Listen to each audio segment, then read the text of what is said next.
अब बात उस खबर की जो काट छांट, गुणा भाग, इन सब चीज़ों से जुड़ी है, यानी कि उत्तर प्रदेश की ब्यूरोक्रेसी में, सूबे की ब्यूरोक्रेसी में इन दिनों एक अफसर को लेकर कुछ तलवारें आपस में खिंची हुई हैं।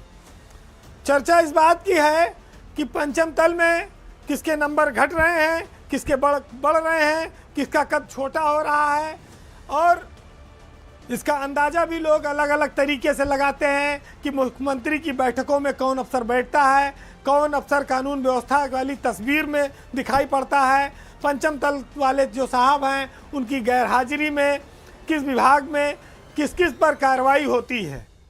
वैसे चर्चा में आज हम उत्तर प्रदेश के खनन विभाग की बात करेंगे, जिसकी निदेशक और सचिव रही रोशन जैकब को अचानक से हटा दिया गया।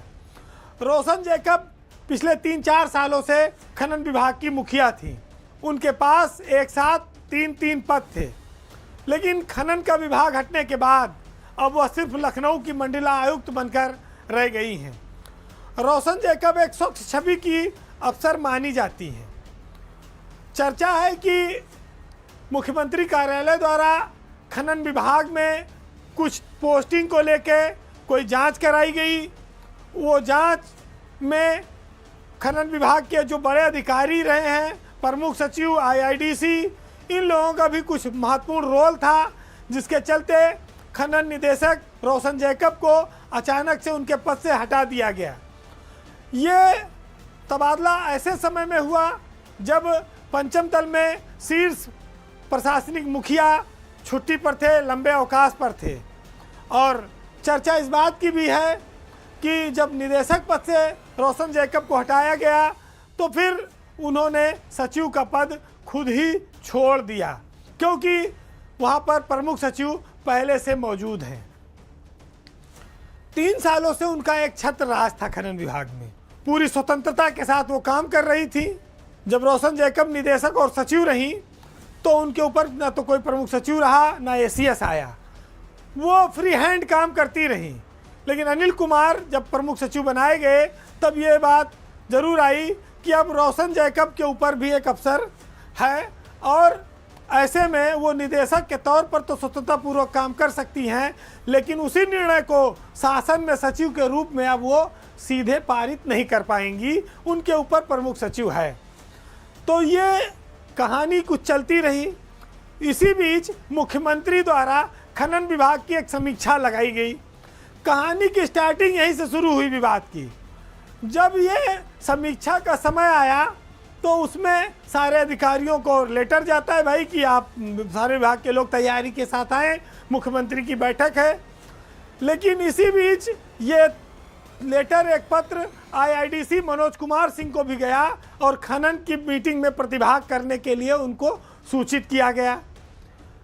आईआईडीसी अभी तक तो रेगुलर तौर पर खनन और अपने जुड़े तमाम विभागों की समीक्षा नहीं करते रहे, खाली वो औद्योगिक विकास तक सीमित रहते थे। ऐसा माना जाता था, एक परंपरा बन गई थी। लेकिन मनोज कुमार सिंह कहाँ चूकने वाले। जब उनको ये जानकारी हुई तो उन्होंने बाकायदा मीटिंग में जाना उचित समझा। लेकिन वहाँ पर तबादला, पोस्टिंग, अटैचमेंट का एक मुद्दा बड़ा गर्म था। अब ऐसे में रोशन जैकब अकेली पड़ गई, और इस दौरान जो पावरफुल साहब हैं उन्होंने साफ कर दिया कि जो गलत है उसमें बदलाव किया जाएगा। तो अब बदलाव का मतलब ये था कि जो पोस्टिंग, ट्रांसफ़र, अटैचमेंट वाला मामला था उस पर कैंची चलाई।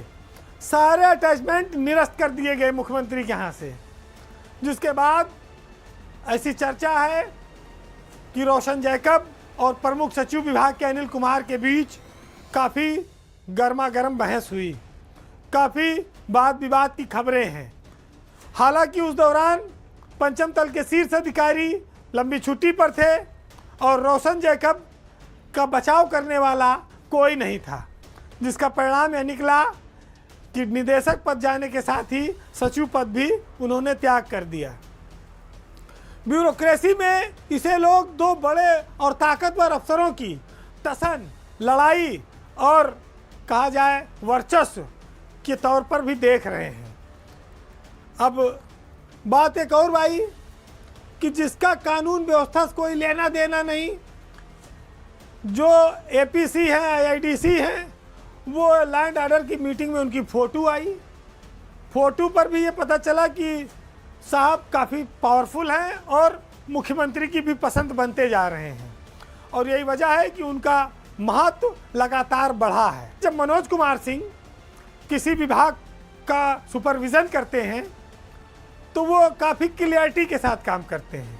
उनके काम का स्टाइल थोड़ा फास्ट भी है और उनके जो काम में चीज़ें झलकती हैं वो स्पष्टता दिखती है। लेकिन ये मामला दो ध्रुवों के टकराने का भी बनता है। ये ज़रूर है कि आने वाले वक्त में दूसरा जो गुट है वो भी जवाब देगा। वो कब देगा, कैसे देगा, ये अलग बात है, लेकिन लाइन लंबी खींची है और उसके साथ साथ तलवारें भी खींची है, इसमें कोई शक नहीं। और ब्यूरोक्रेसी को करीब से जानने वाले इस बात को जानते हैं। बहरहाल ये सब कहानी किस्से काट छाँट, अफसरों में नंबर बढ़ाने और घटाने के खेल हमेशा चलते रहेंगे। कुछ लोग हुनरमंद होते हैं, हर परिस्थिति से बचकर आगे निकल जाते हैं। तो ऐसे हुनरमंदों पर राहत इंदौरी साहब का एक शेर है, सुनिएगा कि आग में फलने फूलने का हुनर जानते हैं और ना बुझा हमको कि हम जलने का हुनर जानते हैं। और आपने तो सिर्फ गिराने की अदा सीखी है और हम गिरकर भी संभलने का हुनर जानते हैं। और चाल चलने में महारत है यहाँ लोगों को और हम बच के निकलने का हुनर जानते हैं। नमस्कार।